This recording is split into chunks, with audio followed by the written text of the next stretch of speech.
Mary, do y'all accept tips? Okay, yeah, that's a tip jar right there.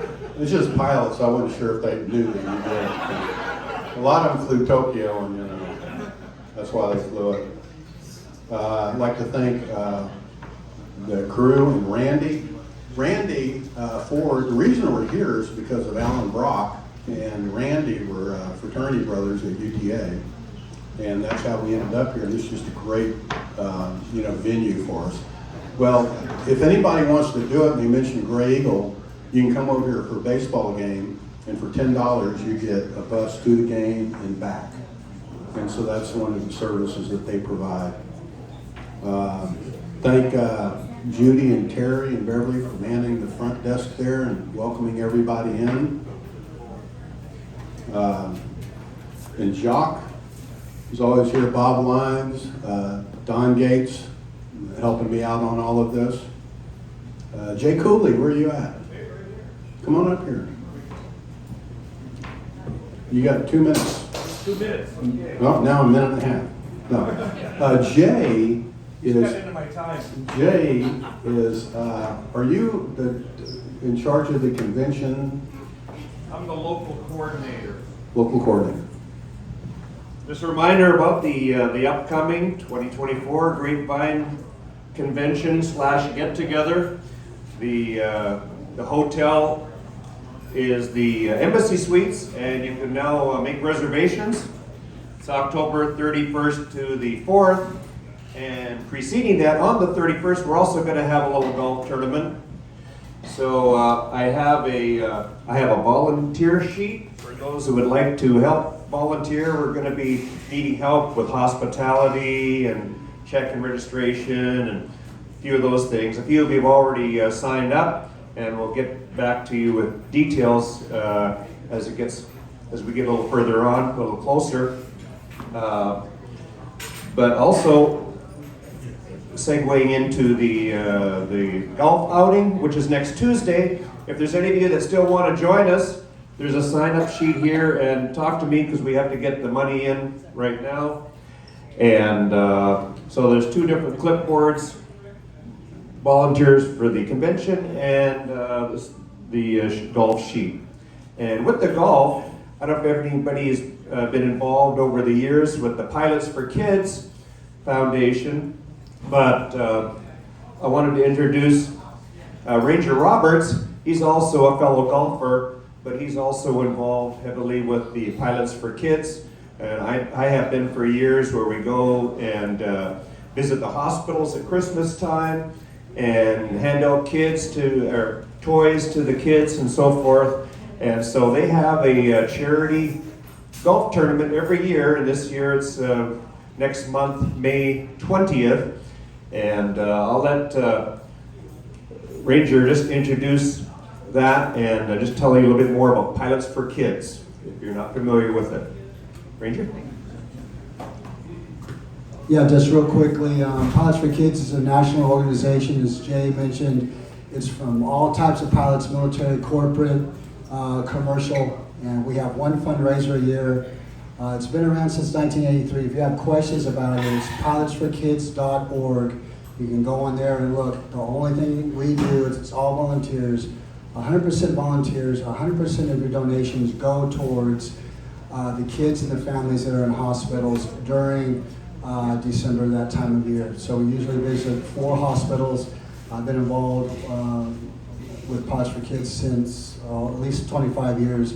John Elsey, some of you may know, was the chapter president here, and now he's the national president. The golf tournament is May 20th. It's at Lantana. You can go on site. There's no automatic link to sign up for it. So if you're interested, I'll hang around. Jay Cooley has the information, and Paul Brown is the tournament director at Lantana. You get sign up, pay for it that day when you show up. You get lunch. There are refreshments, adult beverages that are sponsored along the course, and you also get dinner. There's a silent auction. So it's a good time. It's a great cause. If you have any more questions or would like to consider that, be very gracious of you, and I'll hang around after that. So thank you for your time. I'm not a golfer, but one of my favorite movies is Caddyshack. And my favorite scene is when the Scottish groundskeeper tells Bill Murray he wants him to go out and kill all the gophers. And he goes, won't we get in trouble for that? No, gophers, not golfers. You know. Murray going, go kill all the golfers, you know. Jeff and Jan Linhart, you know, they're in charge of membership. They do a lot for us. You know, it takes a lot of people to make all this work. And how many spouses do we have here? Just with the spouses raise their hands? We really appreciate all of y'all, and that's why we got.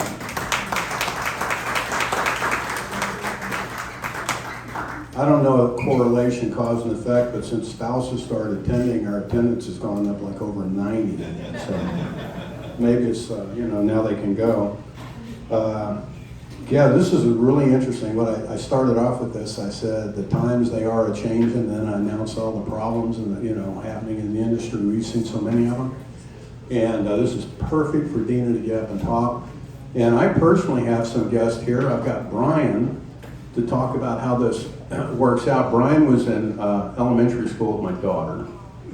Then I coached his brother in basketball. And then he ended up in Boy Scouts with my son Cameron. And then one night him and his dad called me up and said, hey, can you come over and talk about flying? And so I went over there and told him about it. Next thing you know, he's got hired by who? Spirit. And now you're what? You're furloughed. September 1st. September 1st, he's furloughed. How many people in here have been furloughed at American? Look at all the hands, Brian. It's real good for you to get that out of the way at the beginning of your career. There's some other things that have to happen to be a true pilot, but we'll find out. And then Hallie is a flight attendant? Okay. And that's how you found out about this, right? This was on the flight attendant's. I got Greg Williams. Greg, yeah, everybody know Pete. Everybody know Pete Peterson? Legend. Anyway, Pete teaches ATP, CTP over at CAA, and he called me up and he said, this guy, Greg Williams, I trained him, you need to hire him. I said, yes, sir. So here's Greg Williams. He's here. And where is Charlie McDaniels? Charlie, where are you? Okay, anyway, Charlie, there he is right there. That's Charlie. He was in the Air Force, a mechanic, and then he ended up flight attendant for American. And I ran into him at Barnes and Nobles. I don't know how we got around the flying and everything, but he's here now. So got that. Those are the people I brought. How many cadets? How many young people that aren't flying for American are trying to get a job right here? Just stand up. You got 1, 2, 3. Yeah. Now in the back, we got a whole bunch in the back. Got a whole bunch in the back. And so Dena, this is a good area for you. How many active pilots do we have that are in the Gray Eagles that are here? Okay, we got Pat, we got Chris Torr. Got to mention Chris Torr is APA Vice President, he's here. Pat was the Vice President, he spoke one time. That was one memorable, I remember that, that was good. He's retiring in a couple of months. In a couple of weeks, and aren't you having a retirement party at the, okay, say a little bit about that. June 15th. June 15th. A couple thousand on the bar, buffet on me, and a lot of live music. And you're buying everything. Almost everything. Anyway, he'll be retiring. Charlie. Yeah. It's here. It's here It's Gilligan. at Gilligan's. It's here at Gilligan's. Here's a good one. Who's the youngest Gray Eagle in attendance? You are, dude. Get up. I don't know. If 68 is young. Who is it? Scott Francis back there. 51 years old.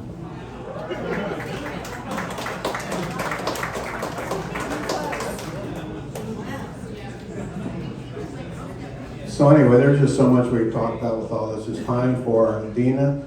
Dena, let me phone.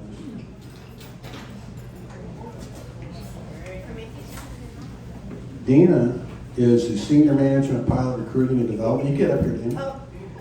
And then she brought Eddie Luncheon with her.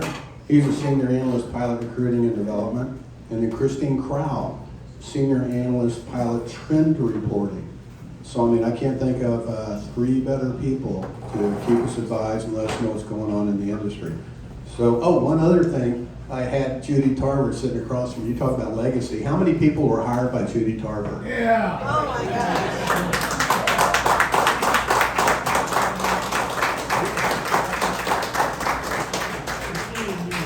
And it's kind of like the torch. It's right here. You know? I mean, and one day they'll say that about Dena and all of you. But anyway, here's Dena. Time I just have a mic in my hand like this and want to sing, but I won't do that today. Thank you. You'll be perfect sing. And I'm going to use the mic only because normally my mouth is big enough, but it's got to carry all the way back there today. So I'm actually going to use the mic. Again, my name is Dena Payne. I want to thank the Great Eagles, Bob, Alan, and Charlie for inviting me out here to speak to you guys. I definitely want to do a shout out to Judy as well. I do hope that one day I'll have as many hands up for me. It's because of you, right, setting the stage and the legacy for me to be here. And Charlie has already introduced Eddie and Christina from my team, so we'll be here to answer some questions. I did some slides to kind of talk about some things that's happening in our pilot hiring and hopefully facilitate some questions that I can answer. Let me see if my mouse is going to work today.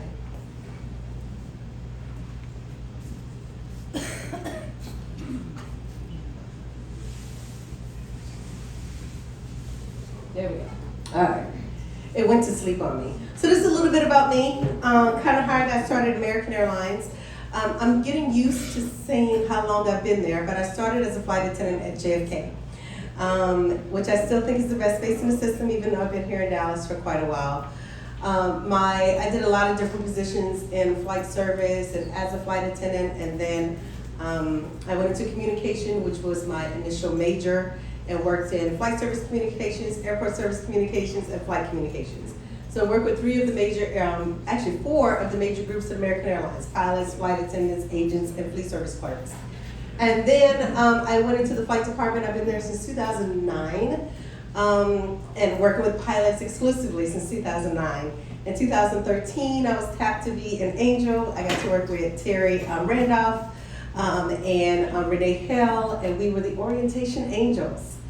And so now we're fallen angels, but they're still doing the new hire orientation. I've been in pilot hiring since 2001. 2021, and in this role for, is it 3 weeks now? I don't know, short time. And so that's a little bit about me and then how I got into this role. So what I'm going to provide is just some hopefully pretty graphs and numbers, because I do know that pilots like pretty pictures and numbers. So I'm going to provide that for you. So we're going to have numbers from kind of how we got here, and then I'll have some brief numbers for 2024. But our pilot hiring in 2020, so we were planning on hiring about 1,000 pilots in 2020. March 20th, happened. And so our last class was March 17th in 2020. At that point, we had hired a little over 350 pilots. We opened up the window again to start hiring in October of 21. We hired 583 pilots with a team of 4 in 3 months. All right. I like to tell people that was the longest decade of my career. All right. I think we're still feeling the effects of that, but here we are.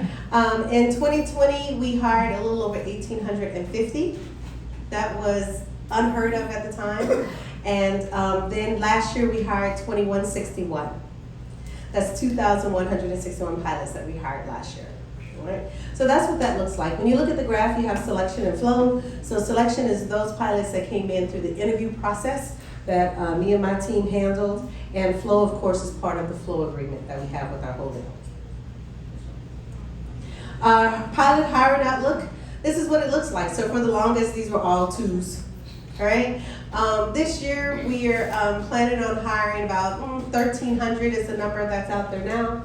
So it's gone down, but there's still, as I like to say, a comma in that number. So it's 1,000 pilots we're still planning on hiring this year. where the outlook, the forecast right now is that we'll go up to, back up to 2,000 for 2025, barring any other changes in aviation, right? All of you have been in the aviation field for quite a while, or you're coming into the aviation field, and you'll learn the things that you need to know as being a part of this world. And the only thing constant in aviation is change, okay? And so that's why I'm gonna do a lot of caveats with, this is the number today.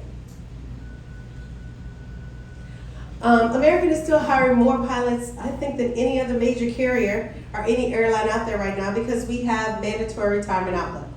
So this is a graph that I took from our online website, which is AA Pilot, so that's where our active pilots go to get information. It's a lot more interactive on that site, so they can do fun things like put in their own date of retirement, and it does some magical stuff and tells them what they want. But this is kind of the outlook. So just looking at this, by 2035, so in 11 years, we'll be at 50% of our current pilots will be no longer on our campus due to the mandatory retirement, okay? Now, if there's a change, then we'll remodel this. For those of you that are at American or have been at American for a while, retired from American, you know we kind of pad our numbers anyway. So while we're looking at this includes our mandatory retirements, but we always add just a little padding in there in anticipation for those pilots that don't want to wait for 65 to retire. All right, so we're in a good spot on who we hired and where we're going. So if you look at this, these are age distribution among our new hire pilots. So the average age of the pilots that we hired in 2023 was 39. So far in 2024, we're still looking at it being around 39. Right, that's the average age. It goes up, it goes down, but the average age is 39. With that, you can see they'll have a nice long career here at American Airlines if they're retiring at 65. This is our pilot candidate pipeline. So these are how many people that we invited to interview, and these are how many we hired. So you can see that we put out quite a number of invites, and then this is how many we actually hired to come on our campus. So hopefully you can see by these numbers that American is very selective about the pilots that we hire for our airline. And then this is our chart for how many we've hired in 2023. So last year, these are just kind of where they came from in 2023, that 2161. This was our selection process. And so far, we had a class just this morning. So these are brand new numbers hot off the press, that we have 529 new pilots that we've added to our flight decks as of today. So we have classes on Wednesday. You can kind of see from here our average flight hours and our average time that they come here with. So I know there's a lot of rumors out there on the hours that we're looking for and how many hours that they have. You'll be hard pressed. I'm going to say that you won't see us publish what our actual numbers are, okay? When we put out information, you have to answer the qualifying questions to be able to create an application on AA Pilots. On pilots.aa.com, you have to be able to answer those qualifying questions.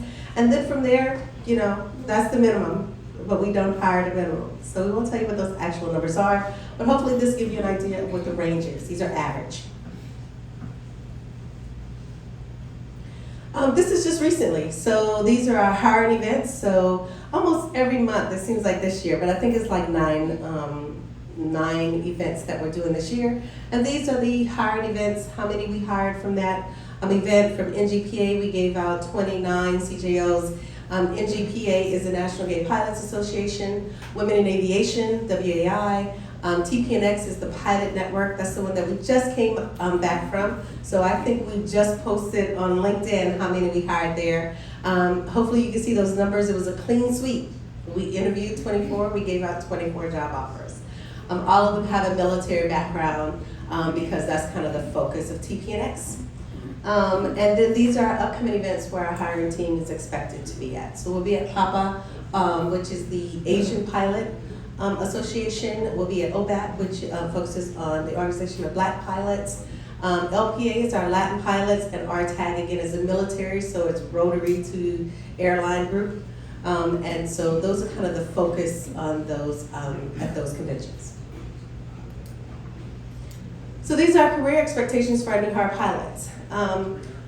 I am sure that some of you are looking at this time frame from any base, then to upgrade and all of that with amazement, because that was not your journey at all. All right? But right now, new hire pilots can get any base they want within 6 months. And I'm going to give you a shocker here. In our last 2 new hire classes, Chicago was offered in a new hire class. So we have new hires going to Chicago. I think that's crazy. I never thought I'd see that. But yeah, they're going to Chicago right out of base. If they don't get it right out of base, then in 6 months, they could be where they want to be. Right? So whether that's through the mutual base exchange or them putting in their own vacancy bids, they can be where they want to. And as you know, that can change your lifestyle, right? When you don't have to commute. I hated commuting. Narrow body captains in less than 2 years. So pilots that we hired in 2022 are now getting captain awards on the narrow body.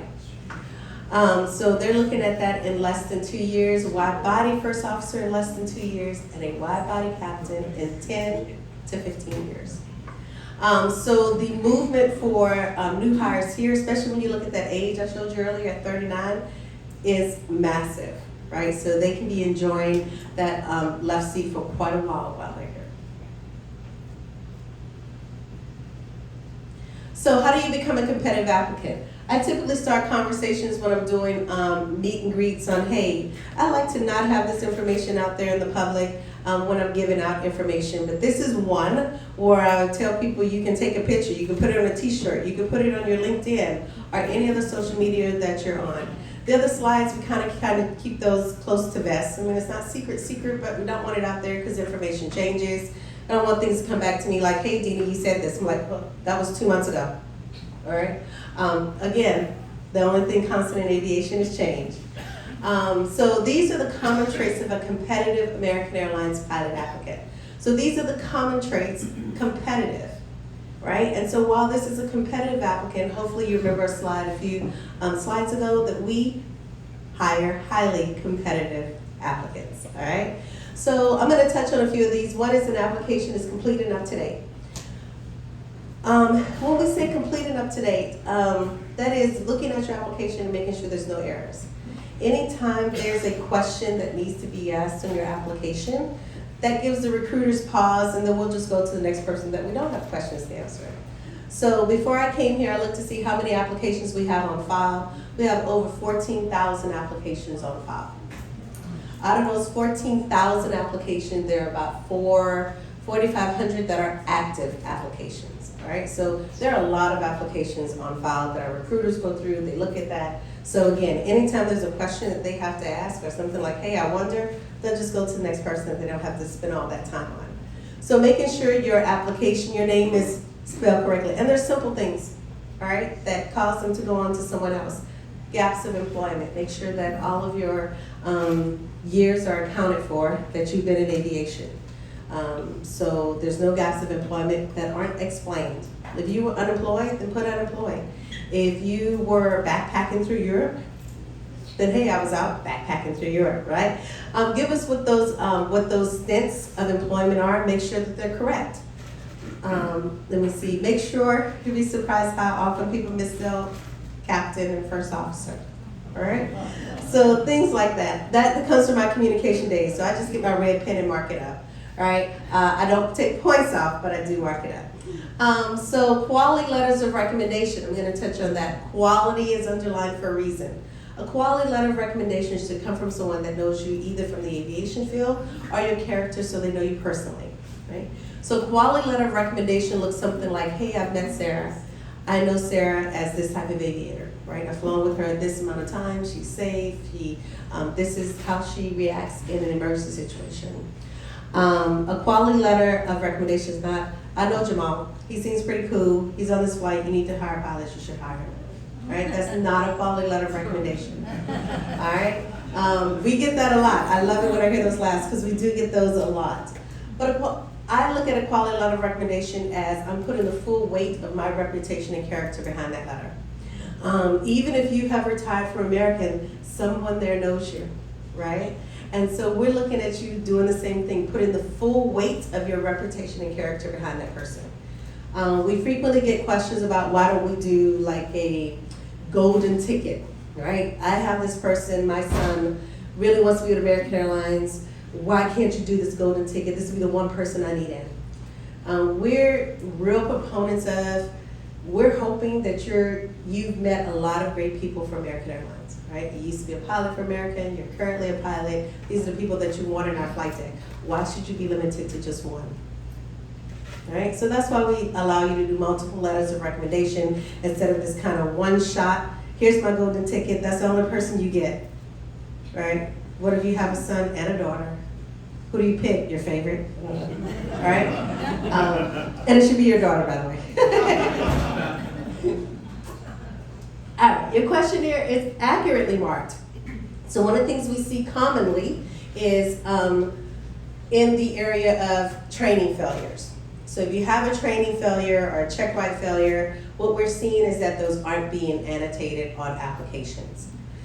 If they are noted on the application, they're not noted correctly. So you don't give us a date, right, of when that occurred, what happened. It's not that you had a training failure. I'm sure if you had a moment to talk to the pilots in this room, they can tell you they had a training failure, right? But what they can also tell you is what happened, when it happened. Some of them can tell you what the day was like and what the aircraft was like, who their instructor was. So when a pilot comes up and they forgot, right, their check ride failure, that's kind of a red flag for us. How could you forget that when, again, I know we can talk to many of you in this room, pick someone out and they can say, yep, this is what it was, this is what happened. It's not that it happened, it's what did you learn from it, all right? So we need to know those. These are, your application is a legal document to American Airlines. So we require all of that information to be in there. We're gonna find out about it, right? Whether it's when we look at your logbook or when we get your training records, we're gonna find out about it. And telling us about it up front is much better than us finding out about it, right? So for those of you who think about interactions with your parents, all right? When you were younger, or if you're still at home or living with your parents, what those interactions were like when you told them ahead of time about something versus when they found out about it, all right? That's what it is with us as well. It's the same. Don't let us find out about it. And we're gonna find out, and then it's gonna open up all these questions when it was something probably very, very simple that could have just been glossed over, looked over. Okay, it's common, but the fact that you didn't tell us about it now raises all these red flags. Why didn't they tell us? What else aren't they telling us about? All right? So the questionnaire is accurately marked is huge. And being honest and transparent is better than not. So we do get questions, I'm gonna harp on this just for a second. We get questions frequently, especially from military people. They're like, hey, I'm doing my application and I had a couple of stage checks. Do those really count? Not really, but you putting those on your application again shows this transparency and honest. I'm giving you everything, right? I'm not gonna make the decision as an applicant on what's important to you as the employer. I'm gonna give you everything and then you're gonna say, okay, we don't need that, we don't need that, okay? So it's the transparency and honesty of it all. What's another one? Turbine PIC is highly valued but not required. Again, hopefully you saw the previous slide of the average turbine PIC that comes over to American Airlines. Another frequent question that I think we get is it important to get the type, the aircraft type, or the turbine PIC? At American Airlines, it would be more important for us to have the turbine PIC time. We're gonna train you to our aircraft, all right? We have the, and I'm not just bragging because I'm with American, but we do have a top-notch training program, right? You pilots have been through that and you know they're fabulous. Their goal is to help you succeed and they're gonna train you on the aircraft we have. So having that turbine PIC is more valuable because you're becoming captains in 2 years, okay? So unlike some of you in this room, we may have had 15, 20 years to groom you and love you and mold you to who we want you to be. We don't have that anymore, right?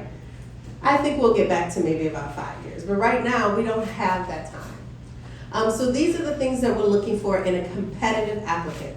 Anything above that makes you highly competitive, all right? And that's what we hire our highly competitive candidates. So how does this process start? If you don't already have an application on file or you want to talk to somebody about it, You're gonna create an application at pilots.a.com. There's an S on there. So pilots.a.com. You're gonna complete an online skills test. That's your PST. All right, some of you did in the room with the rudder and the wheel. Now it's all online, right? 2000s, all online. So they do that online. Everything, as you can imagine, has a score, right? So then they complete their work traits assessment. So once they complete their online skills test, they're contacted by a recruiter. The recruiter, if they're looking at their application, would then send them a link or ask them to complete the work traits assessment. The work traits assessment means you're going through the process. So this is like the next stage in that process to get an on-site interview. You're gonna get a work traits assessment, you're gonna complete that out. That's kind of like a behavioral test. There's no right or wrong answer. It's, do you fit with the culture of American Airlines, right? And then after that, if you're, again, moving through the interview process, you complete an admin. So the admin is a Zoom interview. It's a virtual interview with our HR personnel and flight staff. It is an interview. So I'm going to stress that all the communication that goes out to applicants says that it's an interview. Even though it's virtual, it's still an interview. So you should be dressed appropriately like you're at an interview. Not taking it in your car while you're mowing your lawn, not at the airport with everything in the background. It's a real interview, so it's part of your interview process. After all that's done, then you can be called in to have your in-person interview at American Airlines. So that will be at our Flight Academy. We're still in the same location. So the Flight Academy, and if all the stars align and everything goes okay, then after your one-on-one with our pilot interviewers, you could be given a conditional job offer at that time. Okay? So that's kind of like the process on getting a job offer at American Airlines. All right. And then after this one, I'll open it up before I go to like another section. So common questions. You might be tired of hearing me talk right now, but these are the common questions that I get. I might have answered some already. So, how do we look through those applications? I already mentioned that we have 14,000 applications on file, all right? So we physically can't go through all of those. So the computer system does what a computer system does, what a database does. It spits out whatever we put in, right? So it just helps us filter through those 14,000 applications that are on file and the 4,000 active applications, right? So it just spits out what we put in. But it is a person that goes in and looks at each and every application, and is a person that determines whether or not you're gonna be called in for an interview, right? So it is a person that does that. So as you can imagine, with all of those applications, we don't have the bandwidth, even if we had a team the size of this room, to go through all of those applications. So again, if they don't have questions to answer when they're going through that, then that makes it easier for that recruiter to reach out to you.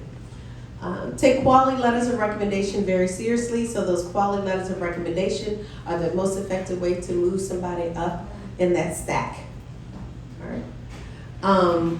The modifications. So the question before there was, why do they have to take these modifications? Does it matter? Yes. There's been some testing that goes on, and our active American Airlines pilots have participated in that. And what it does, it helps us to gauge how they will perform in training, how well they will perform in training, and how well they will assimilate with the culture at American Airlines. So they've been both scientifically tested and line tested, and they have established to be pretty accurate. Now, not doing well on those assessments doesn't mean that you won't get an interview and or a job offer. All right, it just helps us to figure out where you're going to fit within that whole mold of everything. We have a group of pilots that help us at events that are hosted by the organization. So I showed you the conferences that we plan on going to. When we go to those, we take pilots with us. So they conduct meet and greets. So meet and greets is kind of like speed dating. They sit at a table taller than this, but they sit at a table, and it's one pilot and one interviewer. And one pilot and one meet and greet. So that meet and greet could be an interviewer, or they could just be one of our active line pilots. And they go in and they look at their resume. Right? They don't have access to their application, just their resume. And they go through that resume and they give feedback. Right? So this is feedback from people in the spot that you want to be in if you're applying for American Airlines, right? And so they go through that and give you tips. This is what we need to see on your resume. This is the pathway that maybe you should be taking to get to American Airlines. type of experience we're looking for. At conferences, we typically do interviews. American Airlines is one of the few. We were the only for a while, right? But we can only be, the only for so long for other people try to like ride our coattails. So there are other airlines now that do on-site interviews. At our last conference, we were the only ones that were doing interviews on site. But we are still the one that have the most amount of CGOs that we typically offer at conferences. So if the hiring team is there, then we will more than likely be doing interviews. So there's a chance for someone to come in for a meet and greet and be pulled to do an interview. Should all the stars align again, they can walk away with a conditional job offer. Okay? And all they did was come there for a meet and greet. But even going to a meet and greet, you need to have an application on file. I'm gonna look at here because these look like all potentials. You need to have an application on file. If you don't have an application on file, there's nothing we can do with you. All right, remember, this is your legal document test, and how are we gonna interview you or know who you are or your qualifications, anything, if you don't have an application on file. Pilot interviewers. So our pilot interview process is conducted by active American Airlines pilots. They are recommended by their chief pilot, and their chief pilot have to give them a quality letter of recommendation, right? That means they have to go in and get to know their chief pilot. I know for some of you, I said the word chief pilot and I saw you visibly twitch, okay? It's a different environment now at American Airlines. We encourage them to go and talk to their chief pilot. They don't bite much, but they should go in there. But the only way they can be recommended to be one of our interviewers is to get that quality letter from their chief pilot. From there, we go through that list. And just like we do for applicants, right, to join American Airlines in our flight deck, we do the same thing. We look at all of their credentials, we look at that letter of recommendation. The ones that are chosen have to go through an extensive training process. That training includes legal, HR, interview skills, all of that. That pilot interviewer also has to take the assessments. Right, so they have to go through we make them go through the entire process that a candidate would go through so that they know when that candidate is sitting across from them what they had to do to get to that seat in front of them. Okay. Let me see, what's the last one? Letters of recommendation. So if for our internal pilots, so if you're an active pilot with American Airlines, you can do your letter of recommendations through Comply 365. If you are retired or not with American Airlines, you'd have to give your letter currently to the applicant and they can attach it to their profile, right? So they have the ability to upload documents into their application and they can take that recommendation and put it in their application. Letters of recommendation are reviewed as part of the application process, right? So hence the quality letters of recommendation very seriously. All right, I think that might be all about that. Okay. So I'm going to talk a little bit about the Cadet Academy, but before I get there, do I have time for questions? Okay. Before then, I'm gonna ask if there are any questions. Dang it! All right, I'm ready. Already, yes, sir. You didn't mention anything about the medical requirements or testing in the interviewing process. So we don't have that. All right. So almost everything we do ahead of time, they're required to have a valid first-class medical. But there's no on-site testing for medical or anything like that. Unless are you talking about the drug testing? Drug and alcohol testing? Is that what you're talking about? Basically, the astronaut testing that we went through and we hired. I mean, American Airlines invests a lot in every single pilot. You look at, the cost of medical for a career. So it behooves them to have a medically fit candidate. Yeah, we just go by valid first-class medical. Yep. When you said failures, is that oral and flight? Yes. Oral and flight. So the question was about failures. What should I disclose? That will be oral and flight. Yes. All failures. I like to say if it's in your logbook, right, it should be on your application. And we do require physical logbooks for the interview process. So we take it very seriously. I think we have the most stringent logbook requirement and criteria out there in the industry for a reason. But we require them to come in with their physical logbooks. So if you have gone digital, it depends on how long your flying career is, right? So there's a time for some of these young bucks where it's all digital. right? And if it's all digital, then we'll address that accordingly. But if you have any part of your aviation career where things were not digital, we require a physical logbook. We don't care how beat up it is, how torn it is, we need the physical logbooks. We have trained reviewers on staff, and they go through those logbooks with a fine-tooth comb, right? And that's part of the interview process. One question I get frequently is, what can I do as a pilot to not get a job? When I have an interview, don't bring your logbooks, right? That's a surefire way for you to walk away without a job offer, right? You need to have your logbooks. We will not give you a job offer without seeing your logbooks. Any other questions? Yes, sir. What about flow for candidates? Is their criteria different, or how do y'all work that? So it's all contractual. So they come through the flow process. There's a whole list of contractual stuff that they need to do for that. So it's a certain amount of pilots that we get through that agreement, and they have to follow whatever rules are in that contractual agreement. But they do have to complete an application as part of that flow process. Yes, sir. What were the canceled classes this year due to? I know you guys didn't. So a lot of things. It starts with, if you remember a slide a while ago, I had 2,000, we were supposed to hire 2,000 pilots. And I started that with, we always kind of pad those numbers. We hired 2161. So being gangbusters, we already went over the amount that we were supposed to hire. And we have to put those people in a class, right? So one is putting those people in a class. Two, Boeing, right? And the delay of aircraft delivery. And just a general slowdown. But we just hired more pilots than we were supposed to, and we have to get those people in the class. We typically have about 2 months out of a year that we don't have classes. And so that's normally December and a summer session. We just added a few more this year to kind of catch up with that, because what we were doing is those people were just sitting around. And while that might be good news for the pilot, all right, because you get paid from day one, that's not quite good news for the company for you to just be sitting out there for a few months and we're not getting any use for you, right? So we have to catch up with our training. So nothing nefarious, just we were just too good. Yes? The average was like 3,000 for the last couple of years, 2,000 hours.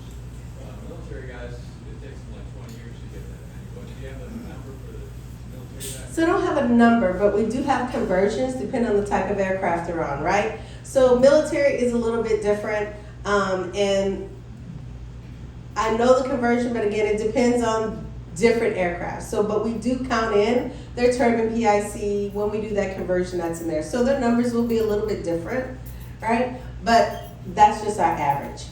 But yes, there is a conversion for military, because it will take them a while. But some of them are retiring, so they have that, a lot of those hours that we need. All right. All right. So then I will touch on the Cadet Academy. I'm going to say touch on because one of the things I normally include in these presentations is financials. Our financials are going to change tomorrow. Our State of the Airline is tomorrow, so you can look at the news or your Google alerts and see what the new numbers are. It didn't make sense to bring those in because they're going to change. Also for the Cadet Academy, there's some exciting changes coming to our Cadet Academy. I'm not at liberty to give you any of that information except for exciting changes. When those contracts, because I don't want to mess up any contracts that are in the works. All right, so when those contracts are signed, the ink is blowed off and it's dry. All that will be posted online and it'll be on the Cadet Academy website. I'm sure we'll have press releases everywhere, but it should be some exciting times. For now, here's some information about the Cadet Academy. The mission of the Cadet Academy is to provide a pathway to the flight deck. We have 7 training locations. We partner right now for financing through the American Airlines Credit Union. The price just went up, so I think I updated that on the slide yesterday. No payments up to 45 months on those loans. Most importantly, they get American Airlines pilot mentors. So our active pilots, we encourage them to be mentors for our cadet academies. We also encourage them to participate in the pilot hiring process. There's plenty of opportunities for them to be involved on shaping the future of American Airlines and our flight deck. If you're an active employee, you get a leave of absence. In fact, one person on our team just went into the Cadet Academy, so she started her leave of absence. We have another person on our team that is taking flight lessons, and so I don't know when she's going to leave us, but probably sometime soon. And then they get a guaranteed placement with one of our wholly owned, so Piedmont PSA Envoy. This is the flight path for them, right? So, and all of this information, if you want to look at it, is in deep detail on the Cadet Academy website. You're welcome to take pictures, but all of this is public, and they do a much better job of probably explaining this than I will. But this is kind of this is the pathway that they take. These logos on here are the 7 schools that we have our training at. There's a time building that they'll have at Envoy, PSA, and Piedmont in the cadet program. And then they can either flow through our wholly owns to American Airlines. So that's kind of the pathway for them in that program. Here's the cost of those schools as of today. I say as of today because I think there's rumors that some of these costs will go up like everything else, right? Why not? Most people are surprised that, oh yeah, there already is a change. Seems like San Diego went up. Infinity used to be about 97, I think, and that price went up.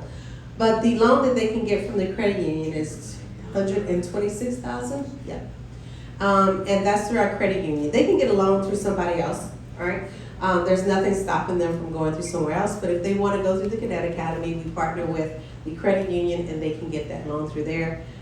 If they are, they can sign for it themselves. So that's a little bit different than some other loans.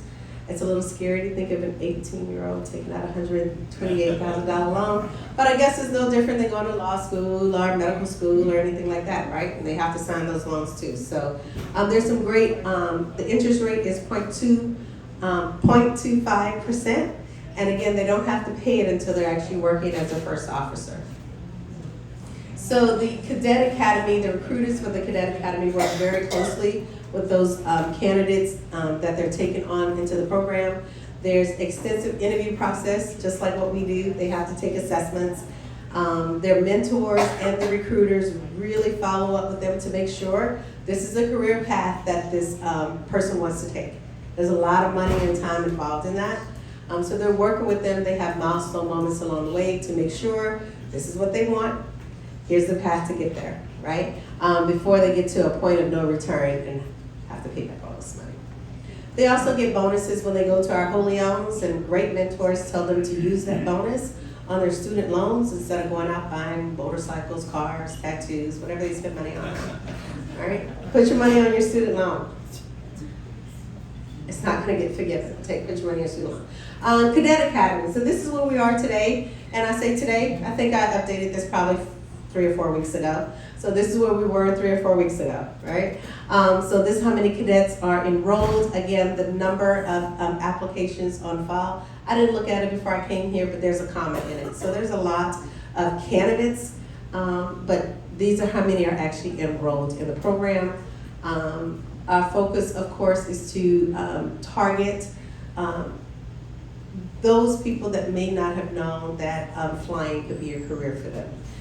So as you can see from here, it's a 54% diverse population there. 31% is female, 35% are persons of color. And here the cadet eligibility, right? Out of these, we have 11 of them that are current American Airlines pilots. And these are the airlines that they're with, the other ones that have gone through the program.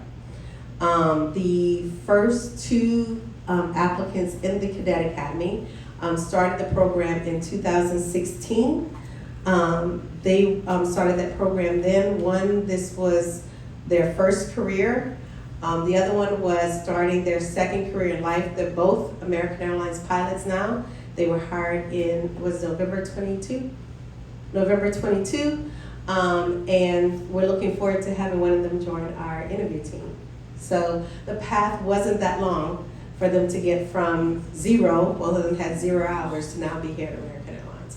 And now a captain. Crazy. So, yes? When they complete the Cadet Academy program, how many hours do they have to have before they can anticipate a job with an airline? So 1,500 hours is what, 1,500 hours is what the program takes them to, from 0 to 1,500 hours, right? As you can see, again, while they're still with the Cadet Academy, right when they come out, they're not ready for American Airlines yet. They still need to get some time, so that's why we have them go to our Holy Hounds. So there's not a specific time frame that they're ready for that, or again, hours that we're gonna publish. But when they first come out of the Cadet Academy, they're not quite ready for American yet. But once they spend some time at our Holy Hounds and they season them up a little bit more, and then either they come through the flow program or they apply, and if they're a highly competitive applicant, then they can get hired outside the flow. So here's some QR codes. So I know you're probably out there, you're talking to people about like, hey, what can I do to get someone into American Airlines? Captain Corey Glenn was the director in this department, and he did a couple of 3 podcasts. And he comes to it from a pilot perspective, right? So he'll answer some of these questions on how to deal with failures, how to polish up your application, how to dress appropriately for your interview. And he just recently did one where in GPA, again, talking about the evolution of pilot hiring. And he did some math, all right, because that's just how his brain works. And with the old contract, not the new, but with the old contract, with a 25-year career, after doing all the math, with just 73 hours a month, calculated that this is a $14 million career. So taking that into account, again, that's why we're very stringent on some things. I'm gonna go back to our logbook, because we'll have people come in with flash drives, or hey, I can email it to you. No, you need to bring all that with us, with you. You need to print out your logbook. If it's digital, you need to have it signed, right? We've had some people like, oh, well, I just couldn't get to the store and all of that. Did you not see $14 million career? And you couldn't spend $25 at FedEx to print out your logbook? All right? And dressing appropriately. And that dressing appropriately is coming in interview attire. So what we're looking for when we say someone come in dressed appropriately, what are you gonna look like in your uniform? So what you should look like is kind of what you look like in your uniform while you're on probation. Because we know once you're on probation, you do whatever you want to. But what are you gonna look like when you're on probation, all nice and put together, right? And again, we'll have people, candidates that will come in that just, they don't take it probably as seriously as they should, right? So we're not just hiring aviators because it's where they want to be.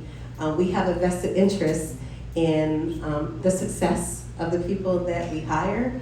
We travel on American Airlines, so we hire the safest aviators. And you're retired from American Airlines. We plan on retiring from American Airlines. We want our retirement and pension checks, all right? So we need it to be a successful company at the end of the day.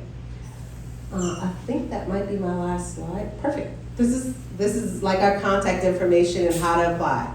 That's the application website. It's at pilots.aa.com. That's the Cadet Academy website.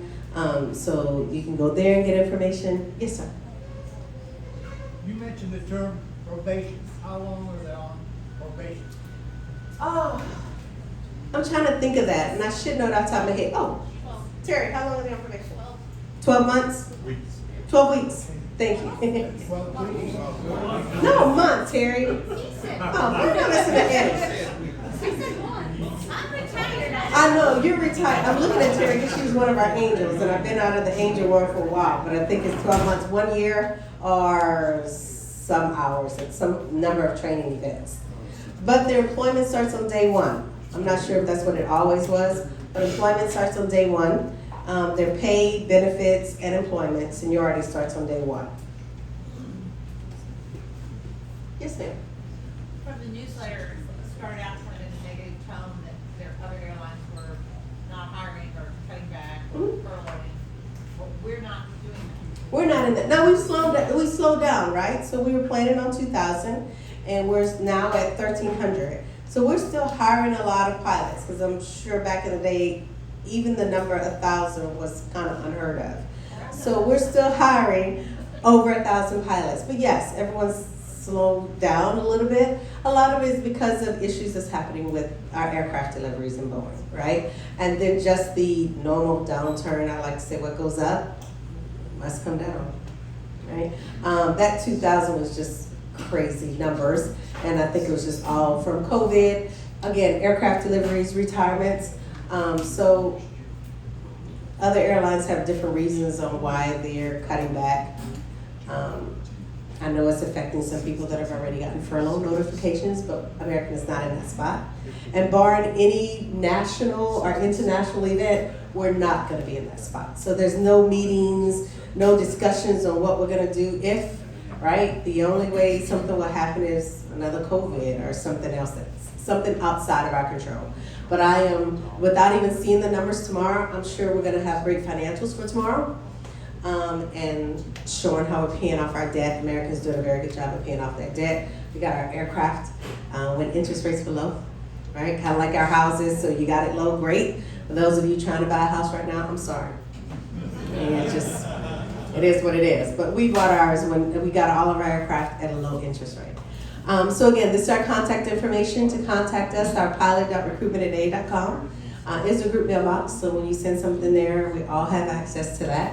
And then if you have questions about the Cadet Academy, the cadetacademy@a.com. All right, so what other questions can I answer? Yes? Yeah, Lou, yes, sir. On the loans that they take out for it, is it a block type loan? I mean, just they take out one loan? No, it's issued like a traditional student loan. So they give it to you in increments when you hit certain milestones. So just like when you go to school and they give you a portion and pay it off, then it's the same thing. So they pay the training center. If they decide it's not for them anymore, they're not out for 100 grand? Correct, unless they decide it's not for them when they've already gone through everything. There's still a lot of money and it's interest rates with student loan interest rate, not regular interest rates. Yes, sir. Does the hiring process give any emphasis to college graduates? And how does that balance with somebody that goes through the cadet program with no college degree?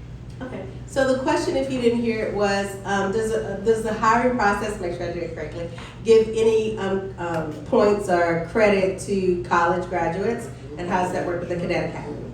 So you're not required to have a higher degree as to apply to be a pilot, so that's no longer a requirement. When you go through onboarding, our onboarding team will ask for some type of documentation, but it's not a part of the application process. Of course, as you can imagine, having a degree will make you highly competitive than not, right? So the more that you have, the more competitive you become. The cadet program, now, is considered, and I'm gonna have Christina make sure that I'm saying the right words, is it considered part of, do they get a degree at the end of that? At Spartan. At Spartan, okay. Associates. So at Spartan, they get an associate degree, right? But it's just, it will be in place of their college, right? It's a full-time program. So when an employee wants to go into that, the reason why they can get a leave is because it's full-time. So it's not designed to be a part-time program. So you probably saw the age in there. People were like 25 is the average age.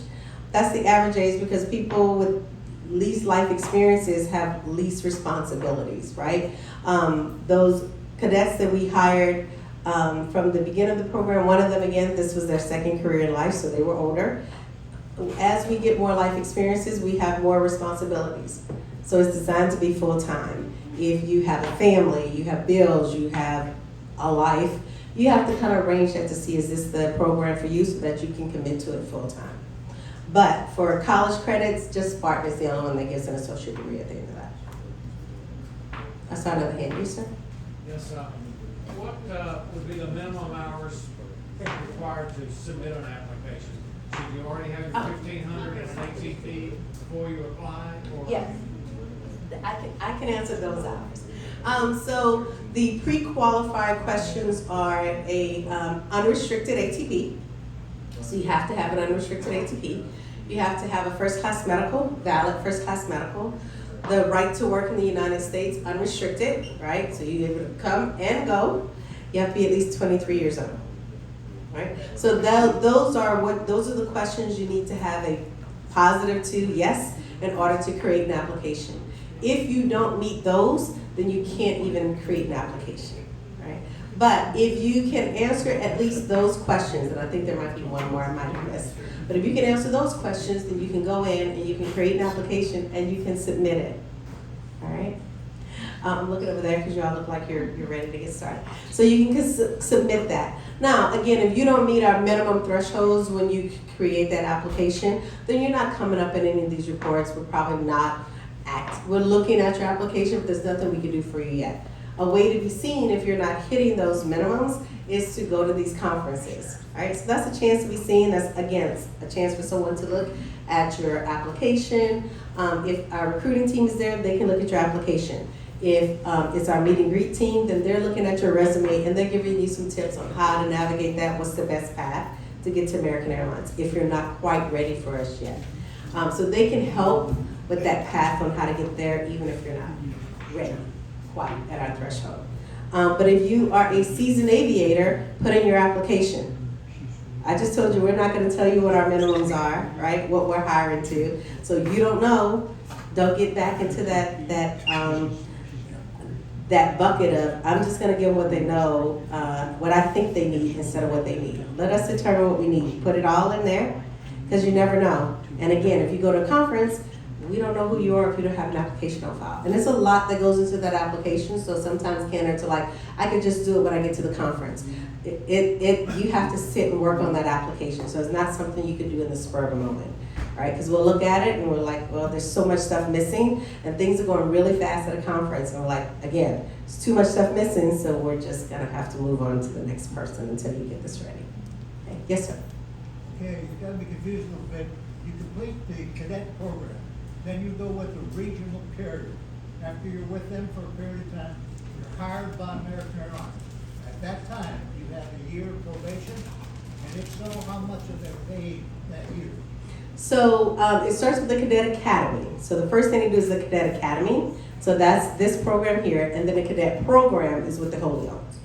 After that, yes, they come to American and they're on probation. They're paid day one, training pay. So it's a monthly line value of whatever their fleet and base, whatever they're making at that, they do an average of that, and that's what they're getting paid.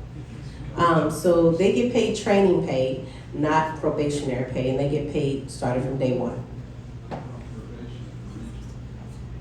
Thank you.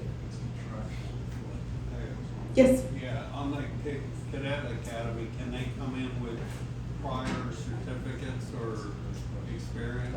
Yes and no. So it depends on what they have, on whether the cadet, they might be too far along to be in the Cadet Academy. What is So too far along? how far is it there? Anything over instrument.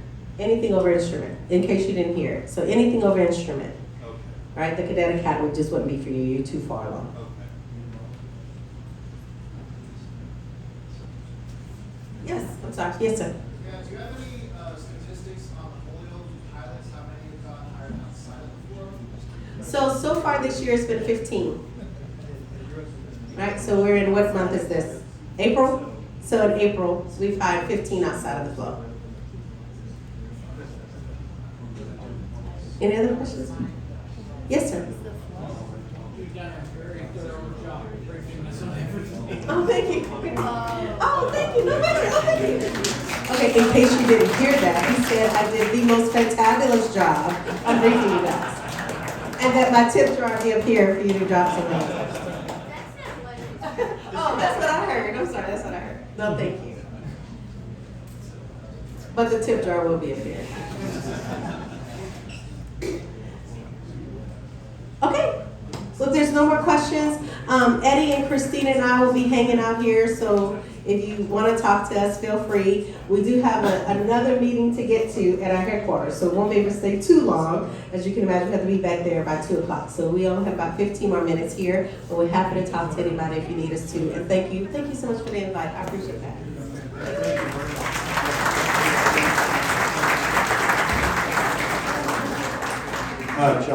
Jock, you said we have, what are those? Newsletters from last year? Take some home, take them home. Okay. Alan, where's Alan in there? Alan, we got Steve Browning is the treasurer right now at Gray Eagles. He's looking to retire. So he needs somebody to step up, and we'll send some stuff out. So anybody's interested in being treasurer of the Gray Eagles, you got it. The visitation for Mark Mata is April 30th, 5 to 8 p.m. at Blue Bonnet Funeral Home. That's on the Facebook too. You can get information off of that. And then, Pat, what is your deal again? It's June 15th. Go ahead, come up here. Just come up here for a minute and just say.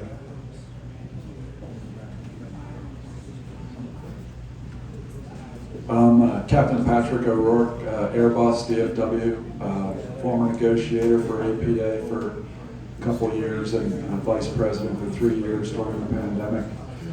Anyway, happy to be here and nice to see a lot of familiar faces. Anyway, I retired, my fitting flight's on 26 May, but the important thing is the party, which is going to be here.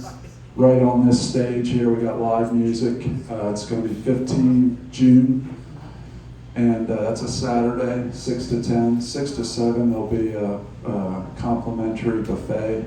Randy said he cut me a good deal. And let's see, and I'm gonna probably, it's like anybody know what a wedding down is? There's probably a couple military guys in here. It's like a wedding down on steroids. We'll put a couple thousand on the bar. It's kind of the opposite of a wedding down, really, because you're supposed to put like half of your pay raise. I'm getting a big pay cut, but I'm putting, a couple grand on the bar. Live music. I used to, every once in a while, get invited to play. I'm a guitar player. That's a hobby. Definitely, it's not recommended. It's very, no health insurance or anything. Anyway, live music from 7 to 10. We'll probably have, if you can afford it, a $5 cover just for, there's 5 people in the band. 2 or 3 of them don't care about money. The other 2 are like, how are we getting paid? I'm like, I'll make sure you get paid somehow.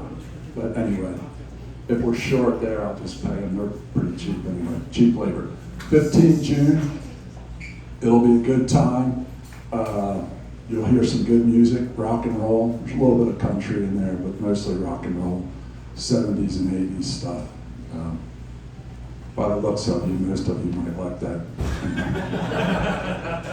Please come. All Gray Eagles are invited, and your friends too. Will there be an airline employee discount? All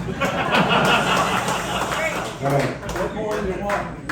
Just real quick, did you guys like the grilled chicken? We have a choice between grilled chicken we had today, fajita steak, which is chicken flour tortillas. That's $14. And then the other one is hamburgers, chicken strips, grilled chicken sandwich, Irish nachos, and potatoes. Just a quick vote. You guys want hamburgers and chicken strips or fajita next time? Okay, it's fajita. Fajita. Another thing, we've got surviving spouse checklist. We have that up here. It's on the APA website if anybody wants that. Name tags, I was treated with a lot more respect once I had my name tag. People knew my name, I don't know why. And that's it. We're going to give everybody a chance to come down here and talk to the team. Thank you for coming.